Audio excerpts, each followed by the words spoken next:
వింటే కాస్త అర్థమవుతుంది. కానీ మనం అందరం కూర్చొని యూనివర్సిటీ హాల్లో కూర్చున్నాం అనుకోండి, అసలు ఈ సబ్జెక్ట్ రానే రాదు, చెప్పిన వారు వింటూ కూడా చెప్తాం తమాషగా ఇంట్రెస్టింగ్ ఉంటుంది.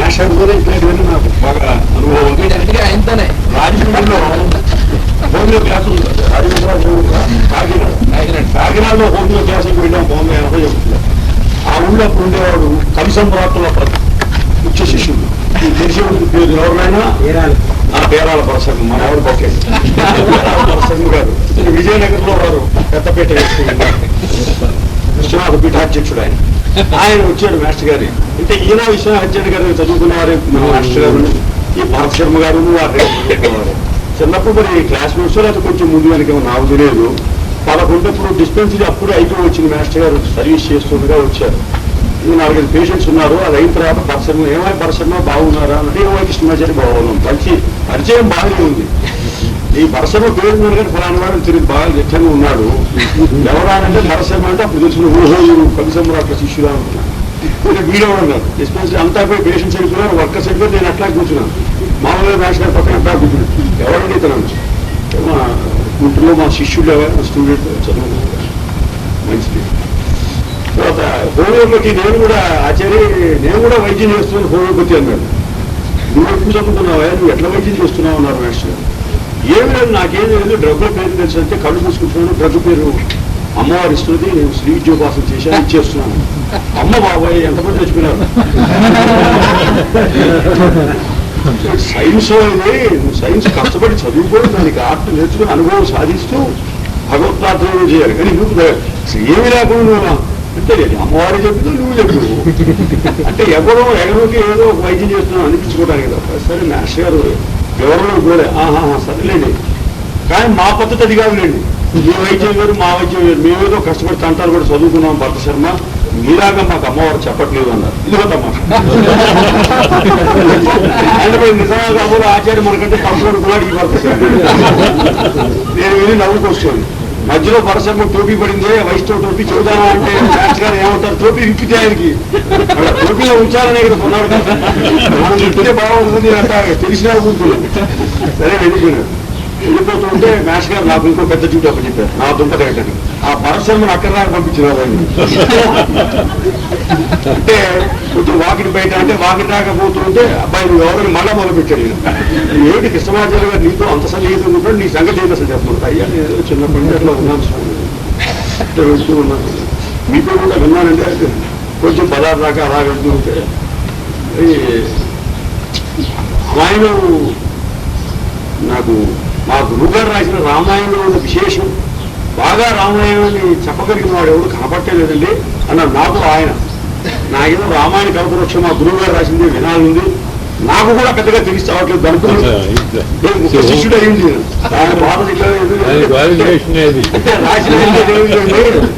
రాసిన ఆయనకే పూర్తిగా తెలిసావా, తనకు తెలియని స్థితిలో తెలిసి తెలియ వ్యవహారం అనేది మీకేం తెలుస్తుంది. సరే మా తాతగారు అందరికీ చెప్తుండేవారు రామాయణ కల్పవృక్షం చెప్పగలిగిన వాళ్ళు ఒక్కడు కృష్ణమాచార్య వారు ఒక్కడే చెప్పాను మా గురువు గారు. అదే చెప్తాను ఈ భరతశర్మ గారికి. మీరు చెప్పిన వాక్యమే చెప్పారు. అయ్యా రామాయణ కల్పవృక్షం మీరు వినాలంటే కృష్ణమాచార్య వారు ఒక్కడే దాని గురించి చెప్పదు. 6 సంవత్సరాలు చెప్పారు వైజాగ్లో రామాలయంలో. నేను ఎప్పుడన్నా పోయి వింటుంటే 2-3 మాటలే నేను విన్నది, అప్పటికే మహద్భాగ్యాన్ని పొంగిపోయినాను. ఆ సత్యనారాయణ గారి దాంట్లో లేని కూడా ఎన్నో విశేషాలు మాస్టర్ గారు చెప్పారు. మీరు రామాయణ వినాలంటే కృష్ణమాచార్య వర్ధని వినాలే. మీరు పని చేయండి, ఎట్లా 2 నెలలు ఉంటుండే హోమియో క్లాసులు, ఇక్కడికి 5-10 రోజులు ఇంకా నెల 15 రోజులు పైన ఉంటారు వారు. మీరు ప్రతిరోజు సాయంత్రం ఏదో లేట్ అవర్లో మధ్యాహ్నం పూట తీరిక నేసారు 3 to 6 లేదు. కొన్నాళ్ళు అంతే అవసరం అంటే ఆపేశారు.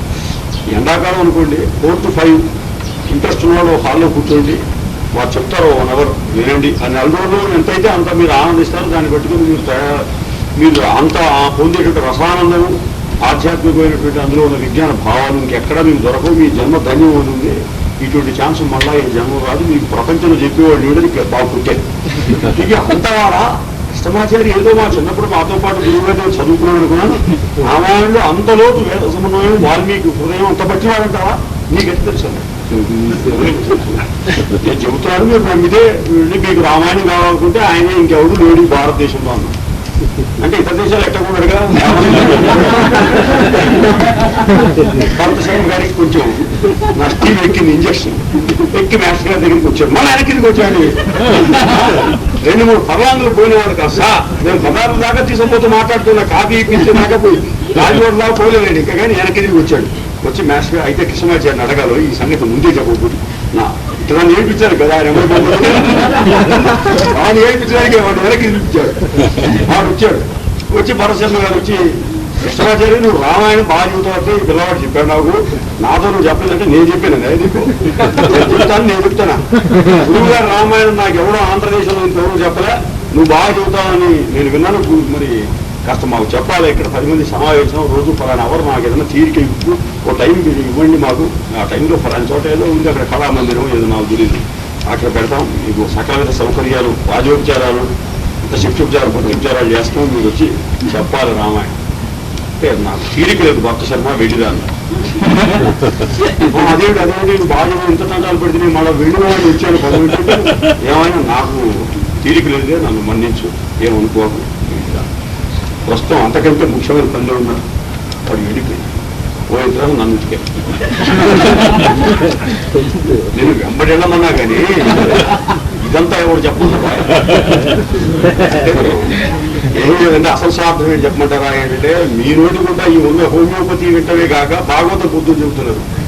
ఈ మధ్యాహ్నం కూడా ఆకాత కూడా రామాయణం మీ నోటి కూడా విందామని నేను వింటం కోసం వేసాను. ఈ తోటి నేనేసి నా పరిశ్రమ కోసం కదా, ఏదో కాస్త అది ఇంకొట్టుకుంటున్నారు కూడా ఆ ఊళ్ళో వాళ్ళు ఉత్తరింపబడతారు. ఇక్కడ మరి పాపం మీకు మీ వాక్కు వినటం లేదు కదండి కాకినాడ వాళ్ళు, ఇది విని కాస్త ఉత్తరింపబడతారు, వాళ్ళు బాగుపడాలని కోరిక నాకు, అంతకంటే ఏమన్నది రామాయణం వినాలి అంటే అన్నారు.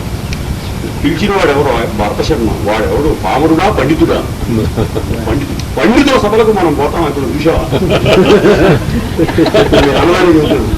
పండితులు మనం చెప్పింది వెళ్ళో మనకు టైం వేస్ట్, అంటే ఇంకా అసలు మందులు ఇచ్చుకోవచ్చు, లేకపోతే కూర్చొని మనమంతా కూర్చొని చాదస్తున్నారు మాకు మాట్లాడుకోవచ్చు.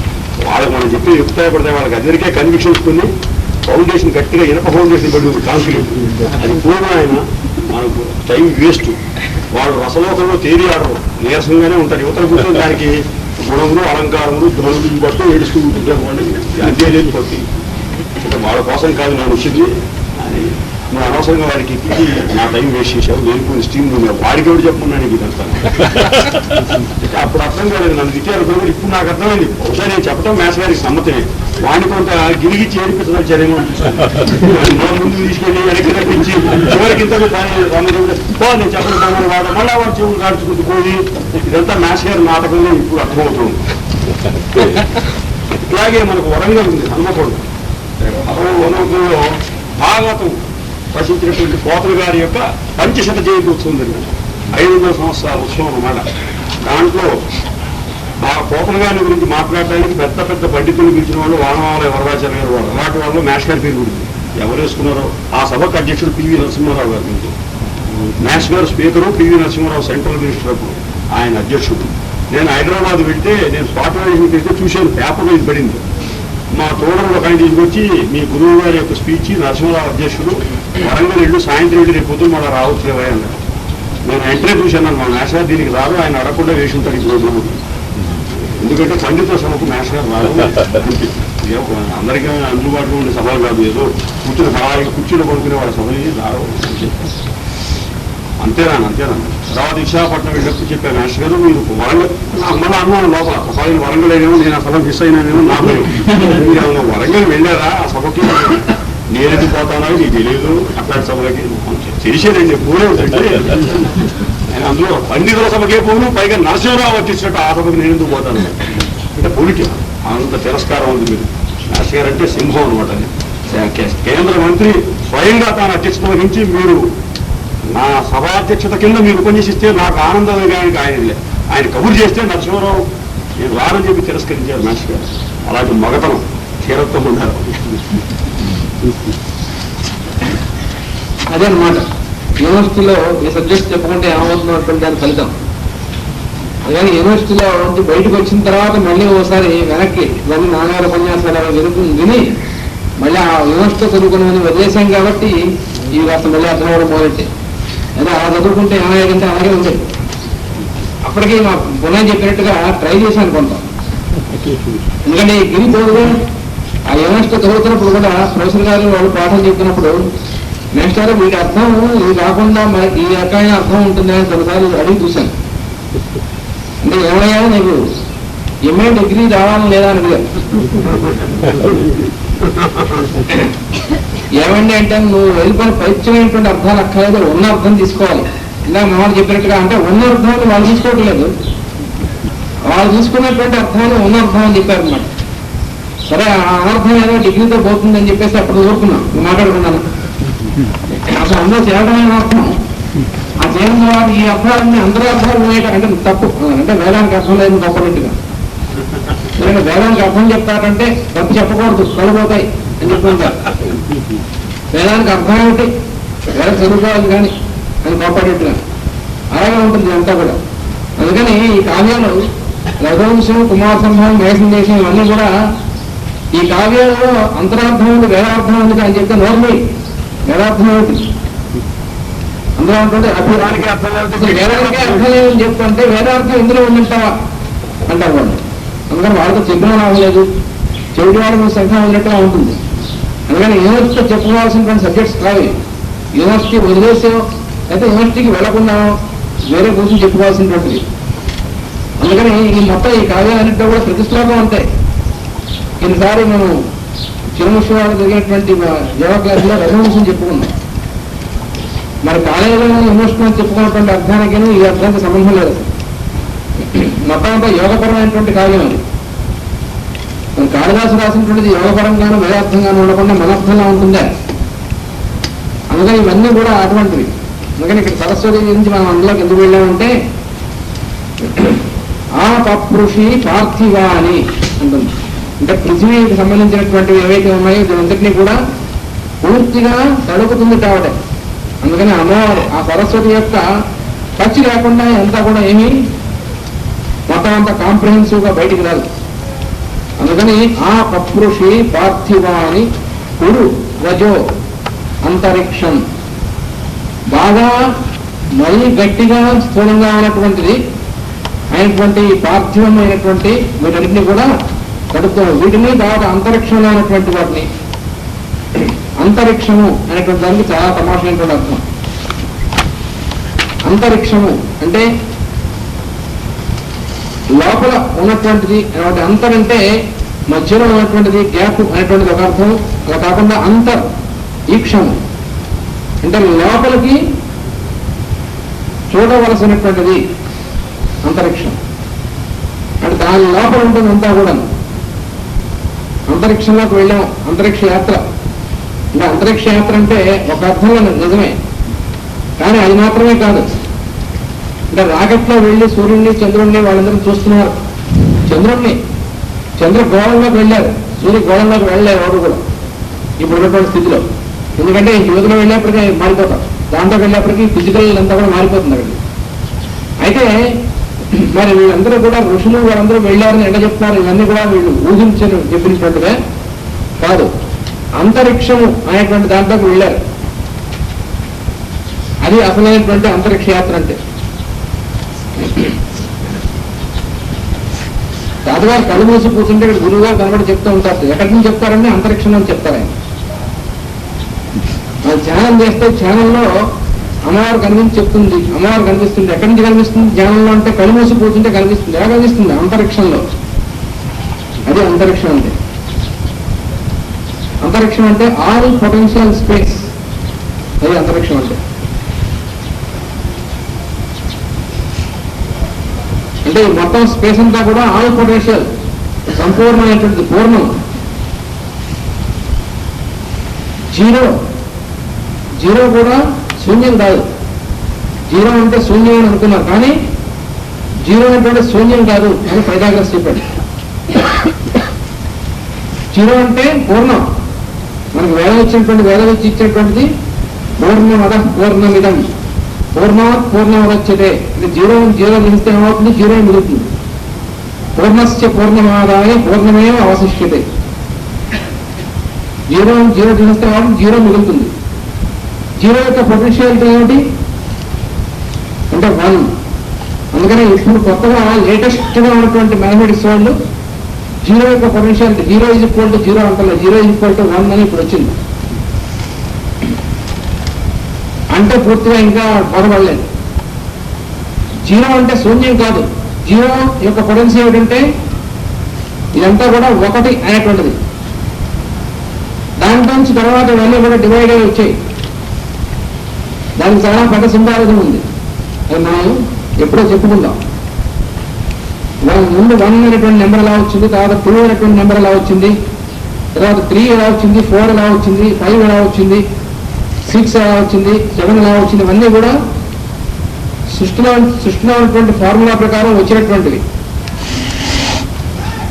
ముందు ఈ మొత్తం అంతా 0 అనేటువంటి ఎక్స్ప్రెషన్ ఉండే, అది పూర్ణమైనటువంటి దానికి ఎక్స్ప్రెషన్. అందుకని మనం ఇలా చుట్టామంటే 0 అంటే 0 అంటే అర్థం ఏంటి, అది పూర్ణము. దాని ఎందుకనే శూన్యం అనలేదు ఎవరు కూడా. పూర్ణం అది అంటే 0. దానికి పొటెన్షియాలిటీ ఏమిటి 1. దాంట్లోంచి మొత్తం అంతా కూడా వస్తుంది. ముందంతా కూడా 1గా ఉంటుంది. దానిలోంచి 2 వస్తాయి. ఎలా వస్తాయి? అలా వచ్చేప్పటికి 2 అనేటువంటి నెంబర్ వచ్చింది. అంటే అన్డివైడెడ్గా ఉన్నటువంటిది డివైడ్ అయింది. నేను అయాం అనేటువంటి దానిలో ఉన్నటువంటి వాడు డివైడ్ అవ్వడం మాట్లాడమాట. వాడితే ఏమంటే 2 అయింది. అదే మొట్టమొదట శివుడు శక్తి అంటే శివుడుగా ఉన్నటువంటి ఆయన తానుగా ఉంటాడు. అక్కడ ఆయనతో కదలికే ఉండదు అక్కడి నుంచి. కానీ ఆయన నుంచి కదలిక అనేటువంటిది సృష్టి బయటికి రావాలంటే శక్తి అనేటువంటిది రావాలి. అందుకని శివుడు శక్తి అనేటువంటి 2 అనేటువంటి ప్రిన్సిపల్. అందుకని ఆయన సగమే మనుషుడ, సగమే పురుషుడు. ఆయన అంటే అర్థమేంటి? అర్ధనారీశ్వరుడు అంటే అర్థమేంటి? తానుగా ఉంటే మొత్తం అంతా కూడా ఆల్ పొటెన్షియల్ గా ఉంటాడు. బయటికి వ్యక్తం అవడం ఉండదు. వ్యక్తం అవడం అంటే కదలిక రావడం, అది శక్తి అంటే. అందుకని శివ శక్త్యాయుక్తం అంటే అది. అందుకని నమశివాయకి నమశివాయ అన్నారు. దాంట్లోంచి 3 అనేటువంటిది ఎలా వచ్చింది? మళ్ళీ 2, 0 అంటే 1, దాంట్లోంచి 2 వచ్చింది. ఆ తర్వాత 3 అనేటువంటిది ఎలా వచ్చింది అంటే 3 అని చెప్పుకున్నాం. 3 in space and 3 in time. I, you and he అనేటువంటిది ఇవన్నీ కూడా 3 అనేటువంటిది బయటికి వ్యక్తం అవుతుంది. అంటే ముందు ఒకటి ఏకవచనం ఉంది, తర్వాత ద్వివచనం, తర్వాత బహువచనం. ఎందుకంటే సంస్కృతి ఒక సంస్కృత్ లాంగ్వేజ్ లో మాత్రమే 3 వచనాలు ఉన్నాయి. ఇంకే లాంగ్వేజ్ లో వరల్డ్ లేవు చూడండి. ఏకవచనం బహువచనం తప్ప ఇంకే వచనం లేవు. ఒక సంస్కృతిలో మాత్రం ఏకవచనం, ద్వివచనం, బహువచనం.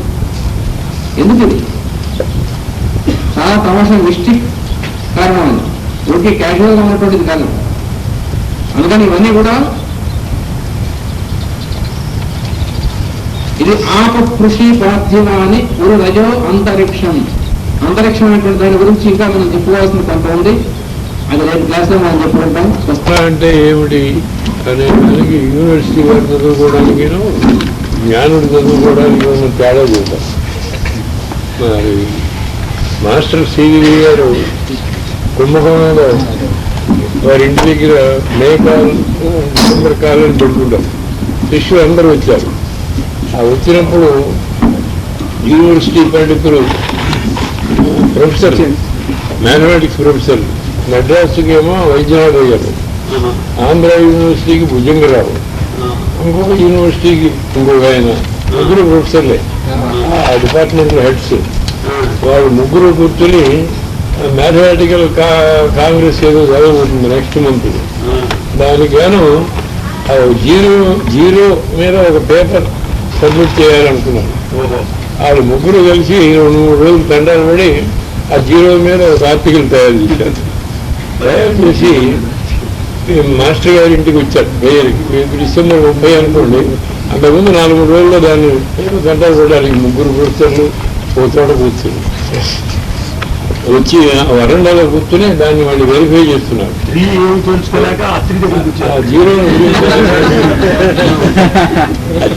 ఆ జీరోని గురించి వారు ముగ్గురు ఆలోచించిన వచ్చారు కదా. అది ఒకసారి మళ్ళీ చదివి కొట్టేరు తీసివేతలు చూస్తున్నాం. మాస్టర్ గారు అటు వెళ్తున్నాడు. వెళ్తుంటేను సిరివిగా ఏమిట్రా మీరు ముగ్గురు ఎక్కడ కూర్చుని ఏం చేసుకున్నారా అన్నాడు. అంటేను మరి మ్యాథమెటికల్ కాంగ్రెస్కి ఒక పేపర్ పంపిస్తున్నాం రండి అన్నారు. అంటే నీ మొహం నీకే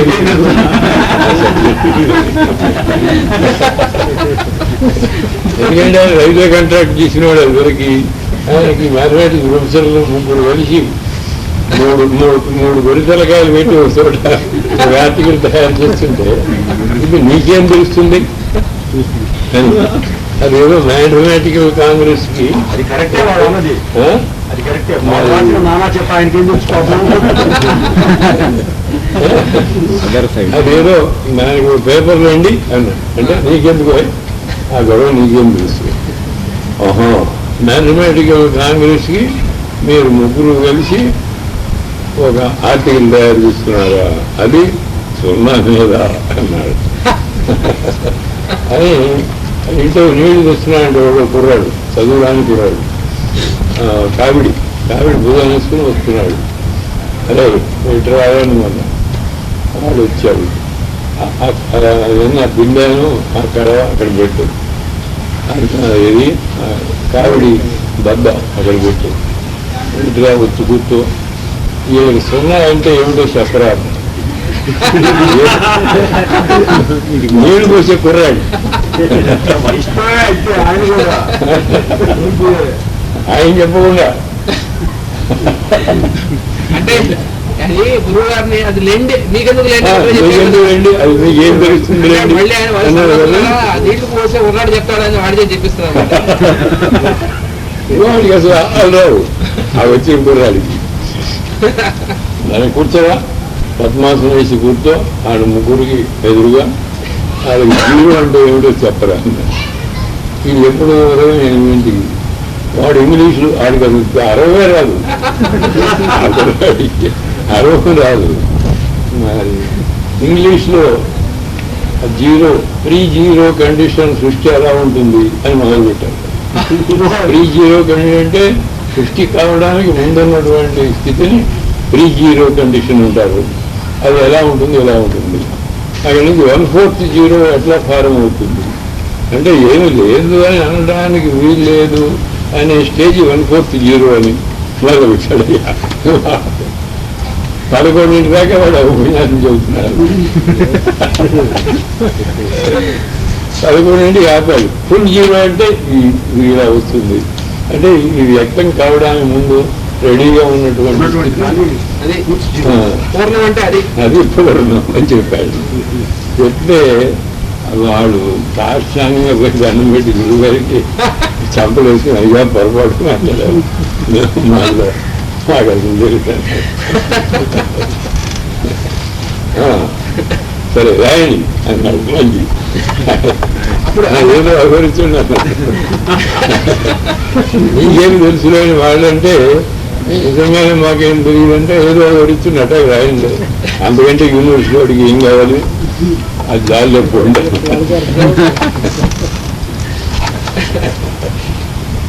అట్లా ఉంటాయి, తమాషగా ఉంటాయి.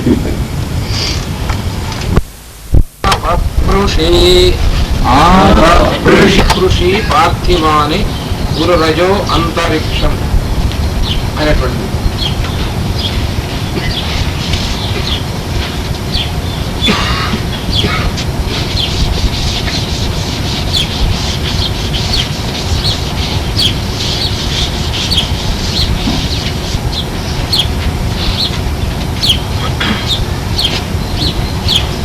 గురు పార్థివాని అంటే స్థూలమైనటువంటి పృథ్వీకి సంబంధించినటువంటి రజములను రేణువులను ఆప కృషి బాగుగా నడుపుతున్నటువంటిది అని చెప్తున్నాం. అంతరిక్షం అంటే అంతరిక్షం. అది నిన్న మనం అంతరిక్షంలో ఉన్నాం. నిన్న నుంచి మనం అంతరిక్షంలో ఉన్నాం. ఎందుకంటే తాతగారు రామాయణం ఇవన్నీ కూడా మనం ఈ పార్థివమైనటువంటి స్టేట్ నుంచి కొంచెం పైకి వెళ్తే అందేవి, కానీ పార్థివమైనటువంటి లోయర్ స్టేట్లో ఉన్నప్పుడు వేరే రకంగా అర్థమవుతూ ఉంటాయి. రాముడు అంటే సరేలే మనలాంటి వాడే అని అర్థమవుతూ ఉంటుంది. అందుకని అంతరిక్షంలోకి ఆంజనేయ స్వామి గారు కూడా అంతరిక్షంలోకి వెళ్ళారు కాబట్టి సముద్రం అనేటువంటి దాని దగ్గర సముద్రం. అందుకని మనం కూడా అంతరిక్షంలో ఉన్నాం. సరస్వతి మొత్తం ఈ పార్థివమైనటువంటి రేణువులన్నింటినీ కూడా తడుపుతూ ఉంటుంది. అంతరిక్షం ఎందు, అంతరిక్షం అంటే అంతరిక్షం. అంతరిక్షం అంటే తాను చూసినది. ఈక్షణం అంటే చూచుట, తనను తాను చూచేటువంటిది అంతరిక్షం అంటే. అదేమిటంటే అంతరిక్షం తన్ని తాను చూసుకుంటుందా? అది కాదు. మనం చూసుకోవడానికి పాసిబిలిటీ ఎక్కడుంది? అంతరిక్షంలో ఉంటేనే ఉంటుంది. అంటే మనం చూసుకోవాలంటే ఏమి చూసుకుంటే కనబట్టలేదా? ఆ చూసుకోవడం కాదు. నేను అనేటువంటి లోపల ఉన్నటువంటి దాన్ని, అంటే లోపలికి చూడటం అనేటువంటిది ఉందే అంతర్ముఖ సమారాధనం అనేటువంటిది. అంటే సరస్వతిని ఆరాధించవలసినటువంటి పద్ధతి ఉందే, ఆ అంతర్ముఖ సమారాధన అనేటువంటిది కావాల్సిన దానికి ఏం చేయాలి? ఎక్కడ పాసిబుల్ అవుతుందంటే అంతరిక్షంలో పాసిబుల్ అవుతుంది. ఎందుకంటే ఆవిడ ఎప్పుడు కూడా ఏ స్వరూపంలో ఎక్కడ ఉంటుందంటే అంతరిక్షంలో ఉంటుంది. అందుకని అంతరిక్షంలోకి వెళ్ళి మనం ఆమెను దర్శించాలి. అంటే లోపల ఇన్నర్ కాన్షియస్నెస్ లోపల చూసుకోవాల్సినటువంటిది అంతం అన్నమాట. అంటే లోపలికి మనం తొంగి చూడాలి. చూస్తే అప్పుడు మనలోనే మనంగానే ఉన్నటువంటి సరస్వతి రూపంలో మనకి ప్రత్యక్షం అవుతుంది. అంటే అర్థం పెద్దవాళ్ళు మనం సరస్వతి స్వరూపులుగా చూసుకుని అవతల వాళ్ళ సరస్వతిని చూడకుండా ఉండడం కాదు. మళ్ళీ అలా చెప్తే అట్నుంచి అర్థం చేసుకుంటారు. అంటే నేను సరస్వతి స్వరూపుణ్ణి అంటే మీరందరూ కాదు, అలా కాదు. అంతరిక్షం అంటే అర్థం అంటే లోపలికి చూడటం అంటే నా లోపలికంటే అర్థం ఏంటి? ఈయన లోపలికని కాదు. నేను అందరికీ కూడా నేను అనేటువంటిది కామన్గా ఏదైతే ఉందో ఆ నా లోపలికి చూడటం అనమాట. ఆ నా అంటే అన్ని చోట్ల ఉంది ఒకటే నేను, ఇన్ని నేను లేదు. అందుకని అక్కడికి వెళ్ళాలి సరస్వతి యొక్క దర్శనం కావాలంటే. అందుకని అంతరిక్షం ఏంది ఉంటుంది ఆవిడ. అలాగే అంతరిక్షం అనేటువంటి దానికి ఇంకో అర్థం కూడా ఏంటంటే తాను చూసుకునేటువంటిది ఒకటిను, తనకన్నా తాను వేరుగుతున్నది. అంతే కదా మరి. లోపల ఉన్నటువంటి అసలు నేనుగానే అసలు ఆయనే ఉన్నాడు అబ్సల్యూట్. కానీ ఆయన ఏం చేస్తున్నాడు? చిన్న నాటకం ఆడుతున్నాడు, తమాషా చేస్తున్నాడు. ఆయన తనకంటే తను కాకుండా తనకంటే వేరుగా ఉన్నటువంటి దాన్ని వాడు సృష్టిస్తున్నాడు. వేరుగా ఉన్నట్టుగా ఉండేట్టుగా వాడు ఏర్పాటు చేస్తున్నాడు. అందుకని ఈ మొత్తం అంతా కూడా ఆయన ముందు ఒకడే ఉన్నాడని చెప్పుకున్నాం కదా. ఆ ఒకడే ఉన్నటువంటి ఆయన ఏం చేస్తున్నాడంటే ఆయనకు ఒకసారి సడన్ గా ఒక సంకల్పం వచ్చింది. బహుశ్యాం ప్రజా ఏతి సతపోదప్యత సతపస్తత్వా ఇతకం సర్వమసృజిత అన్నాడు. అలా పడుకున్నట్టు ఆయన అలా కొన్ని కల్పాల పాటు ఎంతకాలం పడుకున్నాడో తెలియదు. అది మూర్తిగా మనం ఊహించుకునేది. కొన్ని కల్పాలు పడుకున్నాడో అదే కొన్ని సంవత్సరాలు పడుకున్నాడో ఏం మనకేం తెలుసు. ఆయనలో పడుకున్నాడు. ఉన్న తర్వాత ఆయనకు ఒకసారి ఐడియా వచ్చింది, ఒక సంకల్పం వచ్చింది ఆయనకి. యాని బహుశ్యాం ప్రజాయేత్, let me get differentiated myself into many. బహుశ్యాం ప్రజాయేతి, నేను ఒకటిగా కాకుండా చాలా మందిగా అవుదును గాక సంకల్పం వచ్చింది. ఆ సంకల్పం అనేటువంటి దాంతో ఏం చేశాడు? తపస్తత్వ, ఆయన తపస్సు చేశాటండి. ఈ అందరూ ఇంతమందిగా డివైడ్ అవ్వాలంటే ఏం చేశాడు? తపస్సు చేశాట. తపస్ అనేటువంటి దానికి అర్థం ఏంటంటే తపస్సు అనేటువంటి మాటకి మనకి మాస్టర్ ఈకే చక్కటి ట్రాన్స్లేషన్ ఇచ్చారు ఇంగ్లీష్లో.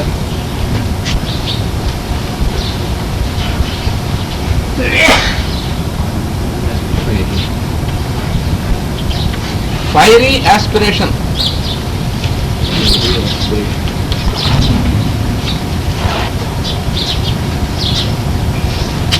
తపస్సు అంటే అది. అంటే అది కూడా ఫైరీ ఆస్పిరేషన్ అంటే ఫైర్ అనేటువంటి దాంతో సంబంధించినటువంటిదే. అందుకనే తాపనే. తపం అంటే తాపనం, వేడెక్కించడం. అంటే ఏమిటి వేడెక్కించడం అంటే వాడు తపస్సు చేస్తుంటే లోకాలన్నీ వేడెక్కిపోయేట. వేడెక్కిపోయేసరికి పైన ఉన్నటువంటి దేవతలందరూ అలిపోయారట. ఇంద్రుడు వాళ్ళంతాను అటువంటి చాలా మంది కథలు చదువుతుంటాను. అటు హిరణ్యకశిపుడు వాళ్ళు కూడా తపస్సు చేశారు. వాళ్ళు ఇంకా గట్టిగా తపస్సు చేశారు, మరీ ఫైరీగా. అందుకని ఏమిటి తపస్సు అంటే అంటే అర్థం ఏంటంటే మొత్తం వెహికల్స్ అన్నిటినీ కూడా ఆ సుప్రీం బ్రహ్మంలోకి తీసుకువెళ్ళి బ్రహ్మైక్యం అనేటువంటి దానిలో తీసుకెళ్ళడం కోసం చేసేటువంటి ప్రయత్నం అనమాట. అది తపస్సు అంటే. మరైతే ఈయన అసలు బ్రహ్మ అయితే ఆయన మళ్ళీ తపస్సు చేయడం ఎందుకు? ఆయన యాబ్సల్యూట్ కదా. అసలు యాబ్సల్యూట్ గానే తానే మొత్తం అయ్యండి తన సంకల్పం మాత్రం చేత మొత్తం అంతా సృష్టించేటువంటి ఆయన మళ్ళీ తాను సృష్టించాలంటే తపస్సు చేశాడు. అంటే ఆయన తపస్సు చేశాడు కాబట్టి మనకి తపస్సు చేయడం అనేటువంటి క్వాలిటీ వచ్చింది. ఆయన తపస్సు చేయబట్టి మనం తపస్సు చేసే క్వాలిటీ ఎక్కడి నుంచి రాదు. అంటే మనకి ఏ క్వాలిటీస్ అయితే మనకు అన్నీ కూడా మనకు తెలిసినటువంటి ఉన్నాయో ఇవన్నీ కూడా ఆయనలో ఉంటేనే మనలోకి వచ్చాయి, అవి లేకుండా ఇక్కడ రావు. అని అందుకని ఆయన తపస్సు చేశాడు. చేసి ఏం చేసేట ఇదగం సర్వం అసృజిత, ఇది ఈ మొత్తం అనేటువంటి కనిపించేటువంటి అంతా కూడా డిఫరెన్షియేటెడ్ అంతా కూడా దీన్ని సృష్టించాడు ఈ లోకాన్ని. అందుకని ఎలా సృష్టించాడంటే అలా సృష్టించాడు అన్నట్టు. అందుకని ఈ అంతరిక్షం అనేటువంటి దానికి ఏమిటంటే తనకన్నా తాను వేరుగా తనకన్నా తాను వేరయ్యేటువంటిది డిఫరెన్షియేషన్ అనేటువంటిది క్రియేట్ చేస్తుంది. అంటే మనకి 3 రకాలైనటువంటి ప్లేన్స్ ఉంటాయని చెప్పుకున్నాం. ఈ దాంట్లో ఈ అంతరిక్షం అనేటువంటిది ది ప్లేన్ ఆఫ్ డిఫరెన్షియేషన్. ఆ మొట్టమొదటిది ప్లేన్ ఆఫ్ రేడియేషన్, అక్కడ డిఫరెన్షియేషన్ ఉండదు, మొత్తం అంతా అన్డిఫరెన్షియేటెడ్. కానీ మధ్యన ప్లేన్ ఆఫ్ వైబ్రేషన్ అనేటువంటిది ఉంది, రుద్రలోకం. ఆ రుద్రలోకం అనేటువంటిది అంతరిక్షం అనమాట. ఆ రుద్రలోకంలో ఏమంటే వైబ్రేషన్ అనేటువంటి దానివల్ల డిఫరెన్షియేషన్ అనేటువంటిది వస్తుంది. అక్కడి నుంచి వసులోకం అనేటువంటిది వచ్చేప్పటికీ ఆ డిఫరెన్షియేషన్లో ఏదైతే డిఫరెన్షియేట్ అయిందో ఆ మొత్తం అంతా సొలిడిఫై అవుతుంది. అది జరిగేటువంటిది. ఆదిత్యలోకము మొట్టమొదటిది, అది ప్లేన్ ఆఫ్ రేడియేషన్. అక్కడి నుంచి మొత్తం అంతా కూడా రేడియేషన్ తప్ప డిఫరెన్షియేషన్ ఉండదు అక్కడ. తర్వాత రుద్రలోకం అనేటువంటిది ది ప్లేన్ ఆఫ్ వైబ్రేషన్. అక్కడ డిఫరెన్షియేషన్ స్టార్ట్ అవుతుంది. అక్కడ నుంచి ఎందుకంటే ఎక్కడైతే వైబ్రేషన్ అనేటువంటిది ఉంటుందో వైబ్రేషన్తోనే డిఫరెన్షియేషన్ అనేటువంటిది వస్తుంది. మనకి ఫిజిక్స్ వాటిల్లో కూడా వైబ్రేషన్ అనేటువంటి ప్రిన్సిపల్లోకి వెళ్ళినట్టయితే తెలుస్తుంది. వైబ్రేషన్ వల్ల తప్ప ఇంకో రకంగా ఒకదాని నుంచి ఒకటి డిఫరెన్షియేషన్ అనేటువంటి రాదు. ఒక యాటంలో ఉన్నటువంటి ఎలక్ట్రాన్స్ ఒకదాని నుంచి ఒకటి దూరంగా ఎందుకుంటున్నాయి? Due to the difference of vibration. Proton నుంచి ఎలక్ట్రాన్ దూరంగా ఎందుకుంటుంది? వైబ్రేషన్ డిఫరెన్స్ వల్ల. అందుకని వైబ్రేషన్ అనేటువంటిది రుద్రుడు అనేటువంటి ప్రిన్సిపల్. అయితే ఈ రుద్రుడు అనేటువంటి ప్రిన్సిపల్ ఎక్కడ ఉంటుందంటే అన్నింటిలోనూ ఉంటుంది అని చెప్పేటువంటిది రుద్ర సూక్తం.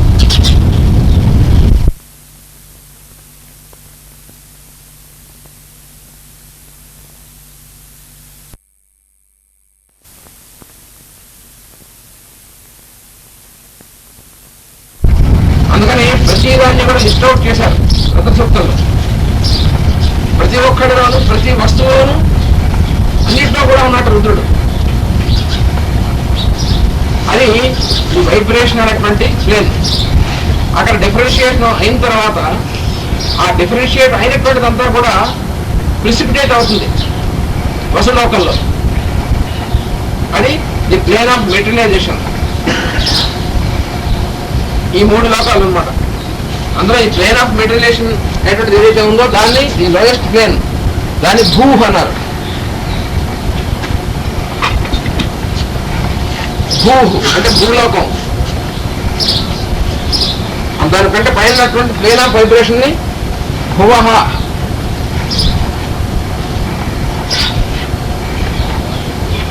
ఆ పైన ఉన్నటువంటిది సువః.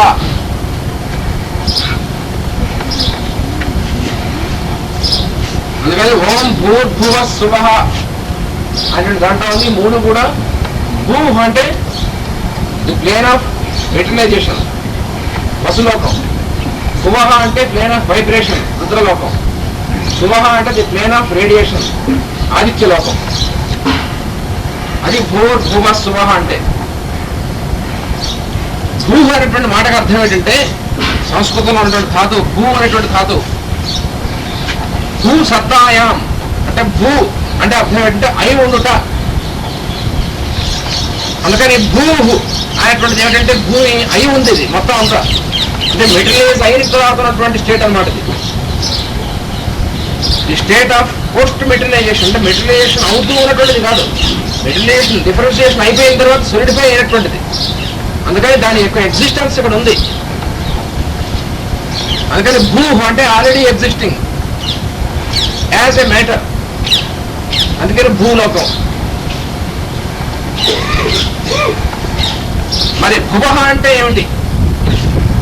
భువః అంటే అవుతూ ఉన్నటువంటిది, ఇంటి ప్రాసెస్ అంటే వైబ్రేటింగ్ స్టేట్ లో ఉన్నటువంటిది అనమాట. అంటే మ్యాటర్ గా ఇంకా అవ్వలేదు, పూర్తిగా సొలిడిఫై అవ్వలేదు, ఇంకా వైబ్రేషన్ లాగే ఉంది, అవుతున్నటువంటిది. భూ అంటే అయిపోయి రెడీగా ఉన్నటువంటిది, భువః అంటే ఇంకా అవుతుంది. సువహ అంటే ఏమిటి? సవనం. సువహ అంటే అర్థం ఏమిటి? సూర్యుడు అని అంటున్నాం మనం. సూర్యుడు అంటే ఏమిటి? సూర్యుడిని సవిత అని కూడా అంటారు. సవిత అంటే అర్థం ఏమిటి? ప్రసవిత. అంటే సవనం అంటే అర్థం ఏమిటి? సవనం అంటే పిండి కిందకి తీసుకోవచ్చుట అని అర్థం. ఆ మాట కరెక్ట్గా అర్థం అది. సవనం అనేటువంటి దాన్ని యజ్ఞంలో వాడతారు ఆ మాటని.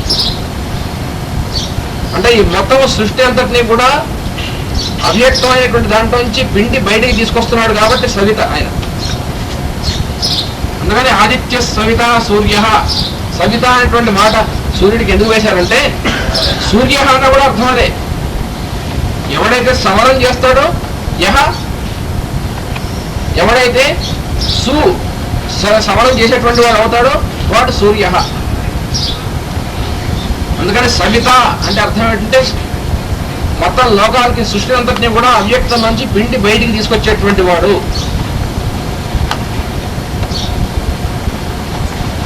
దీన్ని ఋగ్వేదంలో మరొక చోట ఇంకొక సూక్తంలో ఒక తమాషైన కథగా ఇచ్చాడు.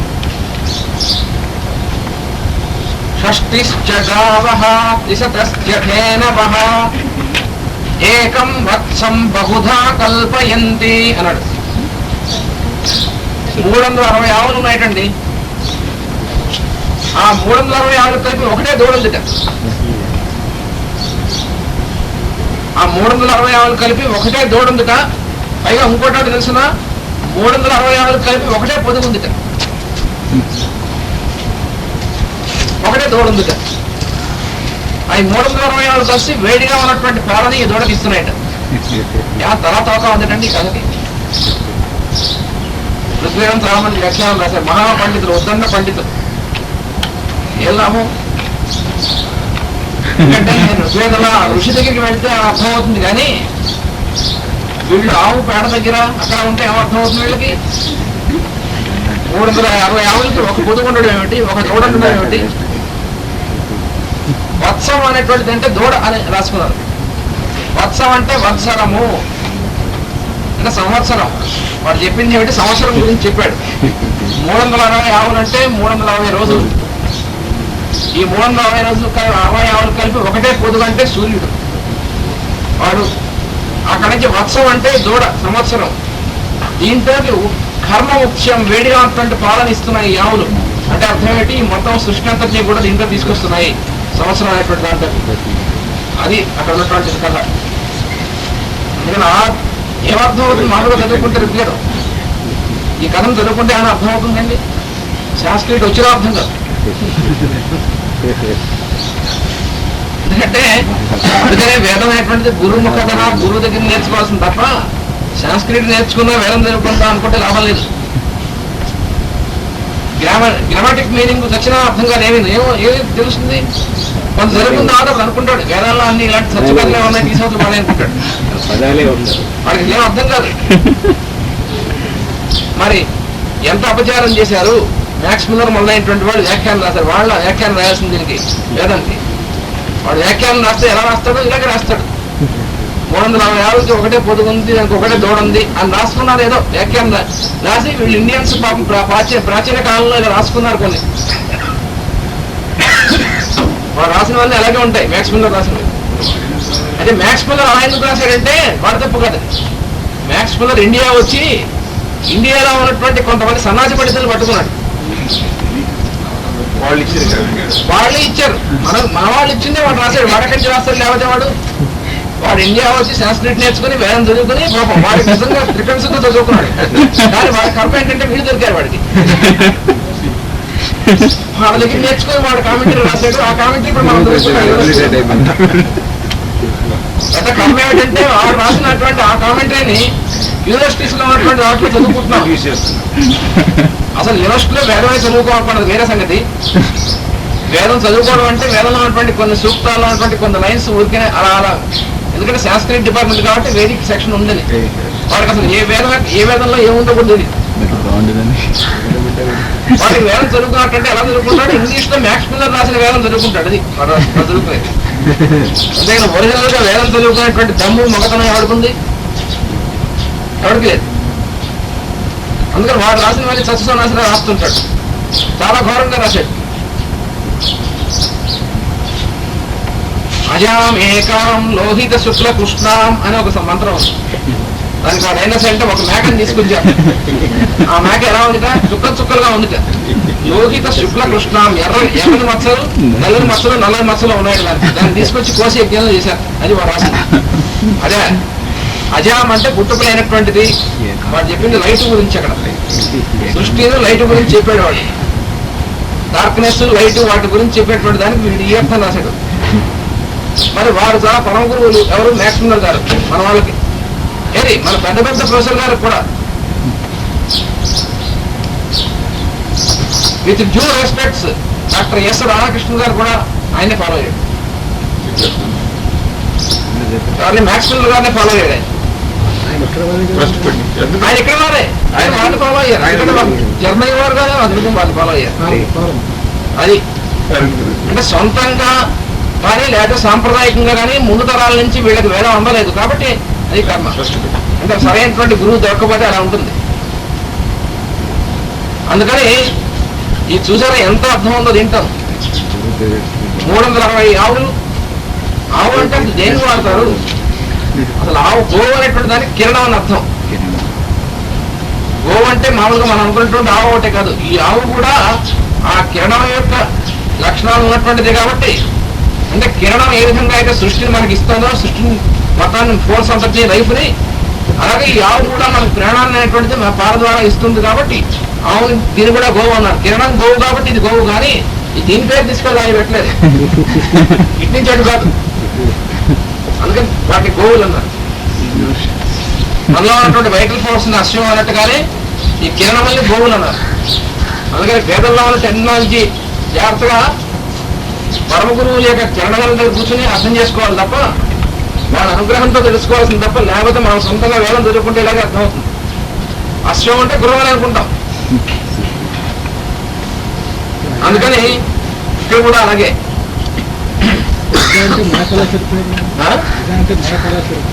ఏమి అజం అంటే మేకే, ఎలా సరిపోవడం ఏంటి?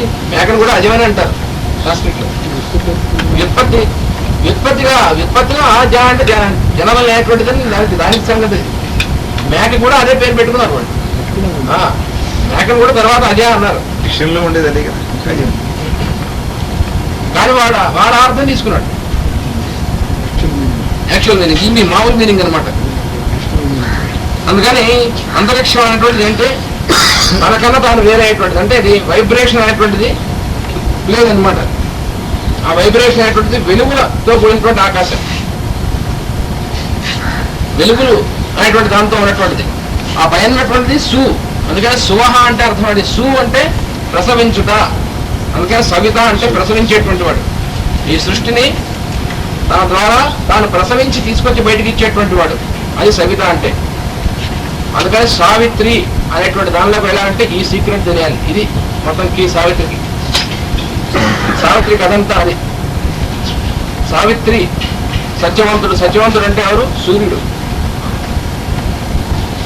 అది సూర్యుడి యొక్క కథ. అది ఆయన ఒక సంవత్సరమే ఆయన లైఫ్ అండి. సత్యవంతుడికి సంవత్సరంలో పోతాడట. అంటే అర్థం ఏంటి? ప్రతి సంవత్సరం సూర్యుడు రెన్యూ అవుతూ ఉండాల్సిందే. సంవత్సరం తర్వాత మళ్ళీ కొత్త సైకిల్ స్టార్ట్ అవుతుంది. అది సత్యవంతుడు సంవత్సరంలో పోతాడంటే అర్థం. కానీ పోకుండా మళ్ళీ వెనక్కి తీసుకొచ్చిన దేవుడే. అంటే ఏం చేస్తుంది? సూర్యుడు మళ్ళీ కొత్త సైకిల్లో ఎంటర్ అవుతాడు.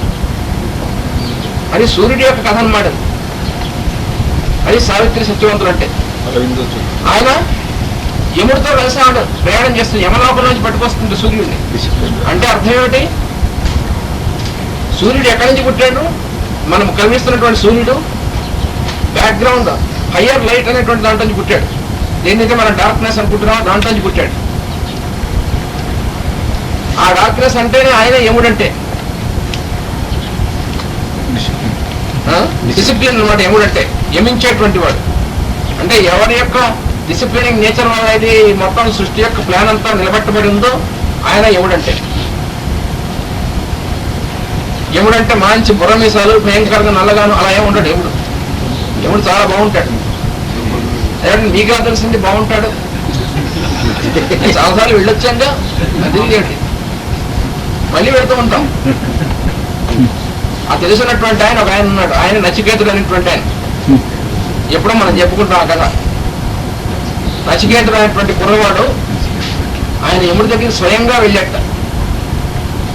అది కఠోపనిషత్తు అనేటువంటి దాంట్లో ఉన్నటువంటి కథ.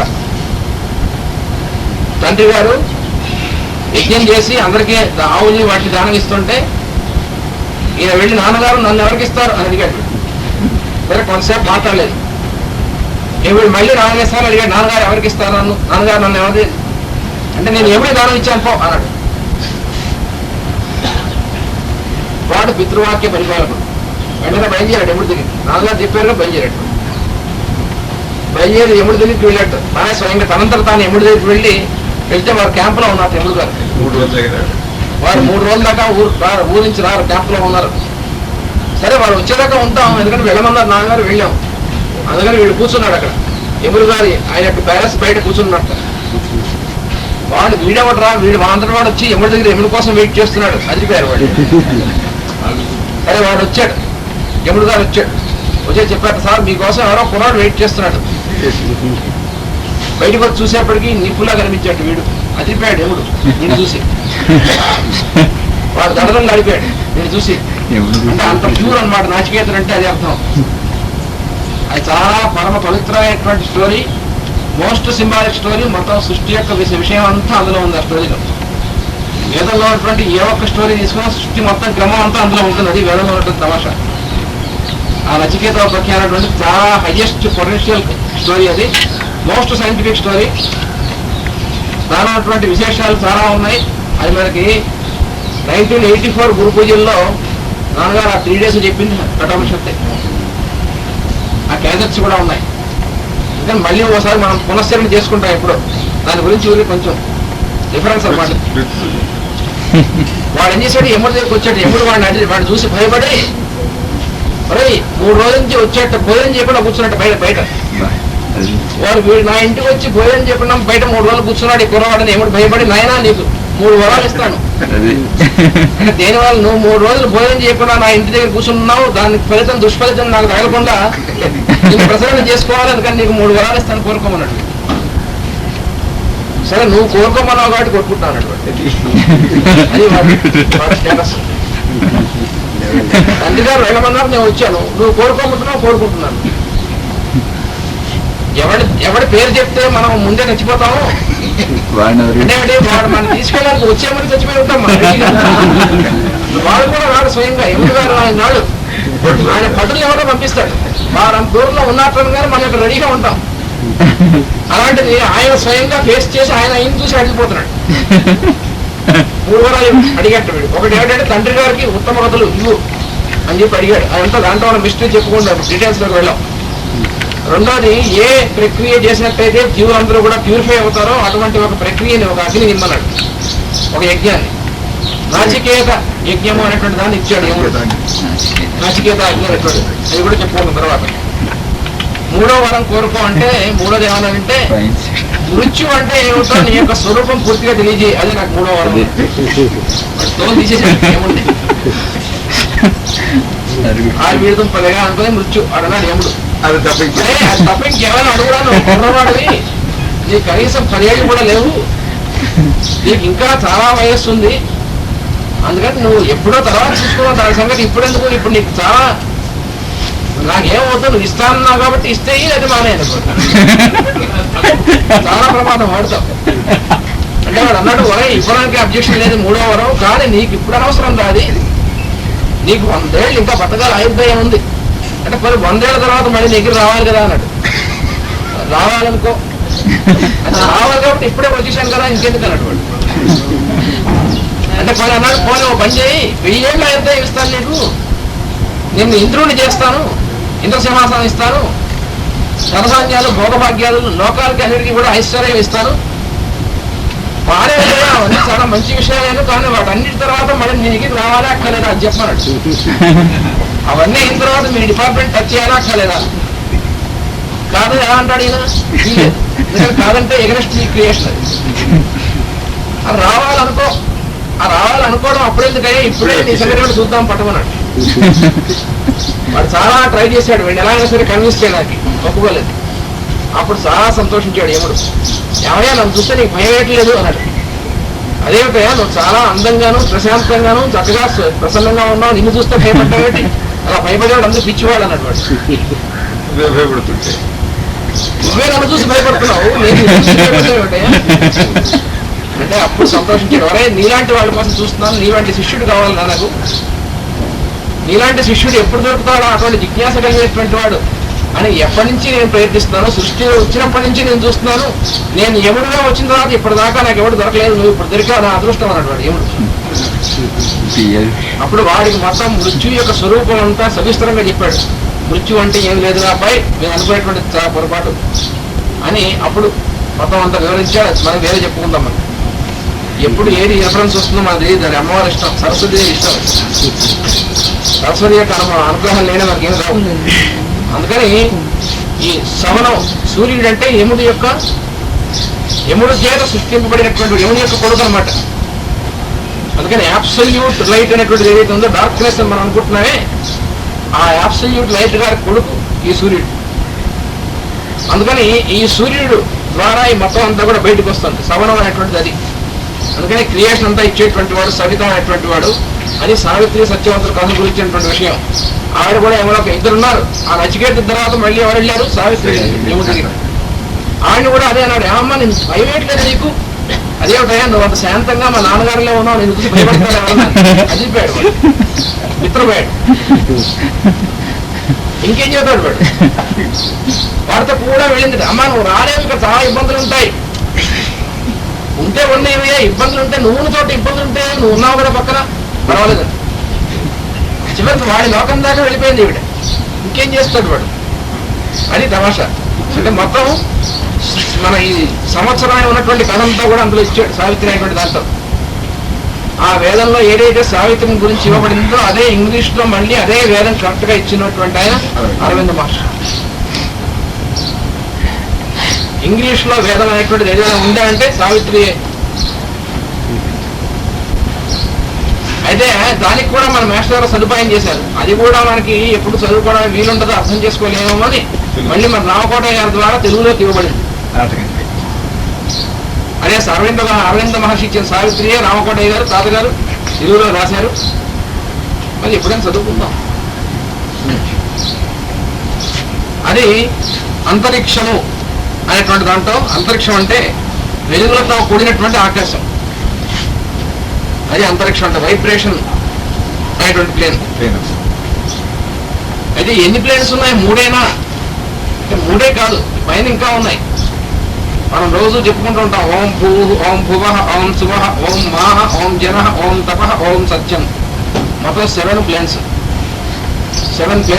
అనేటువంటి ఉన్నాయి. అందులో మొట్టమొదటి 3 ఇవి.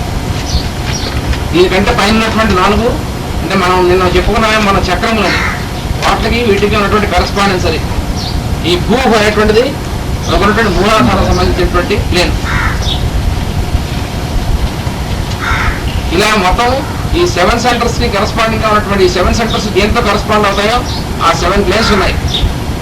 అదే భువ శువ అయిన తర్వాత మహహ, సువర్లోకం తర్వాత ఉన్నటువంటిది మహహ.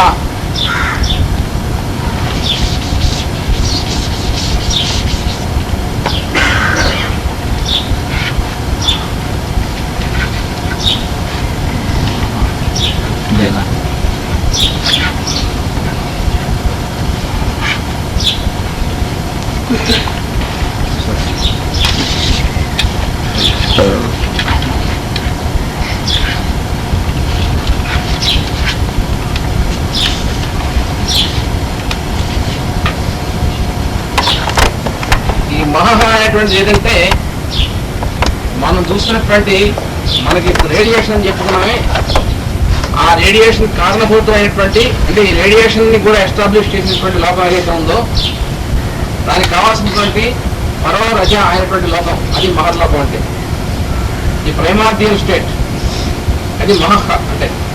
అందుకని మహా రామేశ్వరి మహా అని చెప్పుకుంటుంటామే, మహాగ్రాస మహాసన మహా అనేటువంటి ఆ మహా అనేటువంటి దాని గురించి అది దేనికి సంబంధించింది? ఈ మహర్ లోకానికి సంబంధించినటువంటిది. అంటే వీటన్నిటి ఇవన్నీ కూడా ఎక్కడి నుంచి వస్తాయి, రేడియేటింగ్ ప్రిన్సిపల్ కూడా ఎక్కడి నుంచి పుడుతుందో అది మహర్లోకం అంటే. దానికంటే పైన ఉన్నటువంటిది జనహ అన్నారు.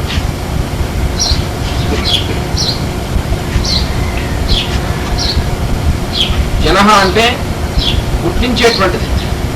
అంటే అర్థం ఏంటి? మొత్తం క్రియేషన్ అనేటువంటిది ఈ అన్ని గెలాక్సీస్, ఈ సోలార్ సిస్టమ్స్, వాటిని పుట్టించేటువంటి మ్యాటరు, ఈ మొత్తం అన్ని కూడా సృష్టింపబడడానికి ఎక్కడి నుంచి కారణమో అది జనహ అనేటువంటి లోకం. ఈ మొత్తానికి ఆధారభూతమైనది ఏమిటంటే తపహ అన్నారు.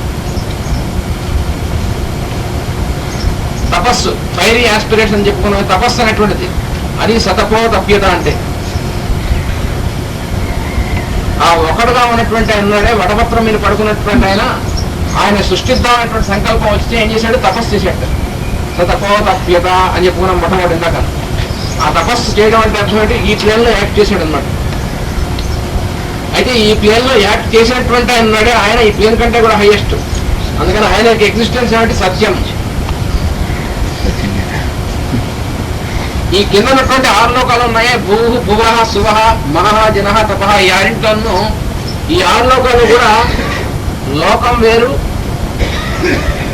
లోకేశుడు వేరు, లోకంలో ఉండేటువంటి వారు వేరు. లోకంబులు, లోకస్థులు, లోకేశులు అని 3 డిఫరెన్షియేషన్ అన్నమాట అక్కడ. లోకం, ఆ లోకంలో ఉన్నటువంటి వాడు డ్వెల్లర్స్ ఆఫ్ ద ప్లేన్, తర్వాత రూలింగ్ ప్రిన్సిపల్, ఆ లోకానికి అధీశ్వరుడు అయినటువంటి వాడు లోకేశుడు. అందుకని లోకంబులు, లోకస్థులు, లోకేశుడు. ఇక్కడికి వచ్చేప్పటికి లోకము, లోకస్థులు, లోకేశుడు అన్నీ ఒకటే, అబ్సల్యూట్ వన్, అది సత్యం.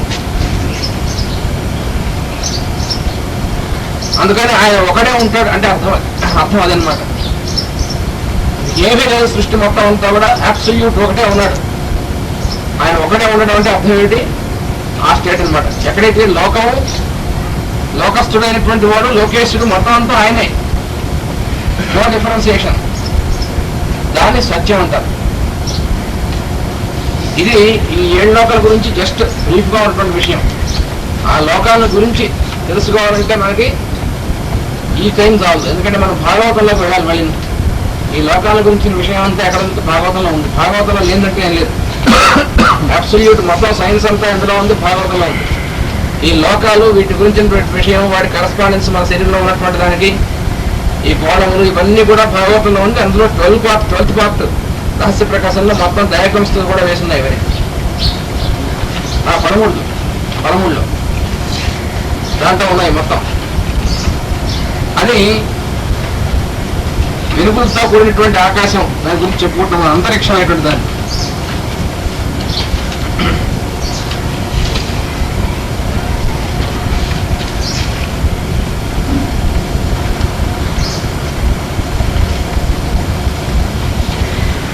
విధ పాతు, విధ అంటే నిందలు, వాటి నుంచి మమ్మల్ని రక్షించు అనగానే సరస్వతి దేవిని. నిందలు అనేటువంటివి ఏమిటంటే ఒకరి మీద ఒకరికి ఉన్నటువంటి భావములు, అవి నిందలంటే.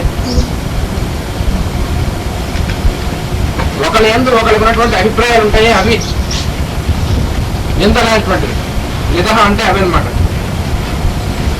అయితే ఇవన్నీ కూడా అన్నిటి యందు అంతర్యామిగా ఉన్నటువంటి సరస్వతి ఏం చేస్తుంది? ఈ మొత్తం అన్నిటిని కూడా పూర్ణం చేస్తూ ఉంటుంది. మన యొక్క థాట్, మన యొక్క ఆలోచనలు అంటే అర్థం ఏమిటి? అది కూడా అవ్యక్తమైనటువంటి మధ్యమ ఆలోచన అంటే థాట్ అంటే. అందుకని ఈ మొత్తం అన్ని స్టేజింగ్ని కూడా సరస్వతి టచ్ చేస్తూ ఉంటుంది. అందుకని వీటిని కూడా నువ్వే టచ్ చేస్తూ ఉంటావు. కాబట్టి ఏం చేయమన్నాడంటే వాటిని, ఆ స్వభావం, నిందించేటువంటి స్వభావం మాలో ఉంటే వాటి నుంచి రక్షించు అన్నాడు. సరస్వతిని ఆ విధంగా ప్రార్థిస్తున్నారు అనమాట. ఏమని ప్రార్థిస్తున్నారంటే నిందలు అనేటువంటివి ఉన్నాయి, అవి కూడా మాలో అభిప్రాయములుగా ఉన్నాయి. ఇతరుల యందు మనకు ఉన్నటువంటి అభిప్రాయం అనేటువంటి వాటి రూపంలో అవి కూడా అభిప్రాయములు కూడా నీ స్వరూపాలే కదా. మరి మనం తిట్టినా కూడా తిట్టు దేని ద్వారా తిడుతున్నాం? సరస్వతిని ఉపయోగించి తిడుతున్నాం. అది మన రాంగ్ యూసేజ్ అనమాట.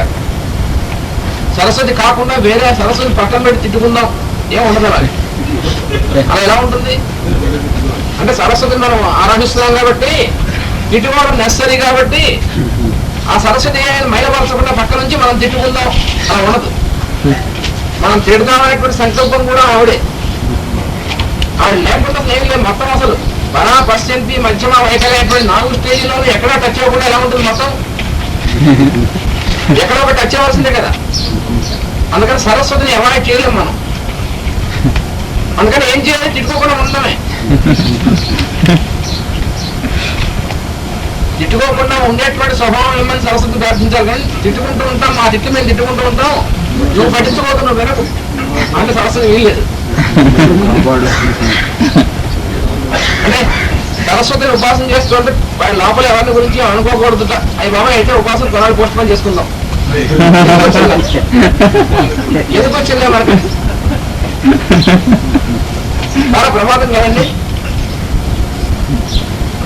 అందుకే ఏడిపించడానికి ఏం చేస్తుంటారంటే మంత్రం ఇచ్చి ఈ మంత్రం చేస్తున్నాను నువ్వు కనుక ఏమైనా తిట్టుకున్నావు అంటే భస్మైపోతావు అని చెప్పాడు అనుకోండి. ఎవరన్నా గురువు మంత్రం లేకపోతే పోయే కానీ ఎందుకు వచ్చింది కావాలా? మన కాలక్షేపం ఉంటుందిగా. మరి గురువు లేకపోయినా మంత్రం లేకపోయినా పర్లేదు కానీ తిట్టుకోవడం లేకపోతే కాలక్షేపం ఎట్లా ఉంటుంది? బొత్తిగా.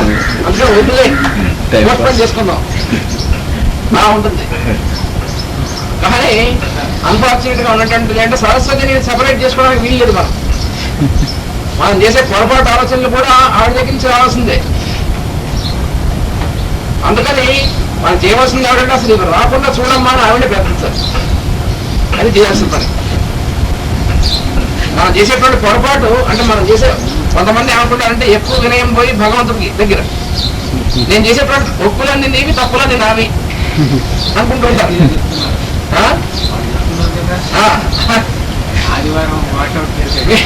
నేను చేసేటువంటి ఒప్పులన్నీ నీవే తప్పులన్నీ మావి కాబట్టి అంటే మన భగవంతుడిని కాకుండా మనది వేరే అకౌంట్ ఉందన్నమాట.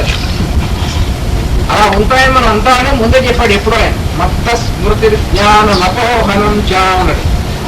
స్మృతి అంటే మనం గుర్తుంచుకోవడం, జ్ఞానం మన విజ్ఞానం రావడం తెలుసుకోవడం, అపోహనం అంటే పొరపాటు పడడం కూడాను నా వల్ల వస్తుందని నీకు అన్నాడు.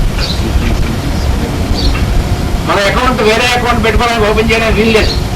భగవంతుడితో జాయింట్ అకౌంట్ తప్ప మన ఇండివిజువల్ అకౌంట్ అంటూ ఉండదు ఈ బ్యాంకులో. అందుకని మన ఇండివిజువల్ అకౌంట్ వండిస్తే ఏం చేస్తాం? మనం చాలా పక్క నుంచి తొలగిస్తుంటాం అందులోకి. ఆ అకౌంట్ పెరిగిపోతున్నాం ట్రైన్ లాగా. అందుకని భగవంతుడు ఏం చేశాడంటే జాయింట్ అకౌంట్, ఆయనతో జాయింట్ లేకుండా మనం ఏం చేయడం లేదు. అందుకని ఆయన షేర్స్ 50% షేర్ అయింది, మిగతాది మంది. అందుకని సరస్వతిని ఏమని ప్రార్థన చేయాలంటే ఈ నిందలు అనేటువంటి స్వభావం మాలో ఉందే, ఎలాగూ నువ్వే టచ్ చేస్తూ ఉంటావు కాబట్టి ఆ నిందలు అనేటువంటి వాటిని లేకుండా ఉండేట్టుగా మమ్మల్ని నువ్వే కాపాడు. అది ఆమె ప్రార్థిస్తుంది. అది మంచి వాక్కుగా నువ్వు నా నుంచి వెలువడవలసింది. అది ఆమె ప్రార్థించాల్సినటువంటిది. కానీ తప్పకుండా ఫుల్ఫిల్ అవుతుంది ప్రార్థన. సరస్వతిని కనుక నిజంగా ఈ రకమైనటువంటి భావంతో కనుక ఉపాసన చేస్తే తప్పకుండా వాడి యొక్క వాక్ చాలా ప్యూరిఫై అవుతుంది. వాక్ అంటే కేవలం ఫిజికల్ స్పీచ్ ఒకటే కాదు, మొత్తం ఈ 4 స్టేజ్లో ఉన్నటువంటి వాక్ అంతా కూడా ప్యూరిఫై అవుతుంది. అంటే వాడు కంప్లీట్ గా ప్యూరిఫై అవుతాడు. వాడు he will be one with the goddess. సరస్వతే తాను అవుతాడు. అంతకంటే ఏం కావాలండి? అంటే వారు మాట్లాడింది సరస్వతి వ్యక్తం ఇంకోటి ఉండదు. అలా ఉంటుంది. అటువంటి వారు మనం మహానుభావులైనటువంటి వాళ్ళు చూస్తుంటాం. వారందరూ వారు మాట్లాడింది సరస్వతి. అంటే సరస్వతి వారి ద్వారా మాట్లాడుతుంది. వారే సరస్వతి వారు. అంటే తాను ఆమె అయిపోతాడు అనమాట ఆ ఉపాసన చేస్తే. అది అమ్మవారిలో ఉన్నటువంటి లక్షణం. శంకరాచార్య వారు ఏమన్నారంటే అమ్మవారిని నిన్ను పిలవంగానే నేను నువ్వు అయిపోతున్నాను, ఇంక నేను ఎలా ప్రార్థన అన్నాడు. చాలా తమాషా రాస్తాడు. భవాని అనేటువంటి మాటకి అర్థం ఏమిటి? సంస్కృతంలో అవుచున్నాను అని అర్థం. భవాని అనేటువంటిది అమ్మవారిని అర్థం. భూ అనేటువంటి ధాతువు ఉంది, దానిలో భవాని అంటే నేను అవుతున్నాను. అందుకని ఆయన ఏమన్నాడంటే భవాని అని నిన్ను పిలవడం కోసం భవాని అనగానే నేను నువ్వు అయిపోతున్నావు అన్నాడు. అంటే అమ్మవారు అంత సులువుగా దొరుకుతున్నాడు. మనకి దొరుకుతుంది, మనం ఆడు దొరకకుండా దూరంగా ఉంటాం కాబట్టి వీళ్ళంత వరకు దొరకదు, కానీ మనకు కూడా అలాగే దొరుకుతున్నాడు.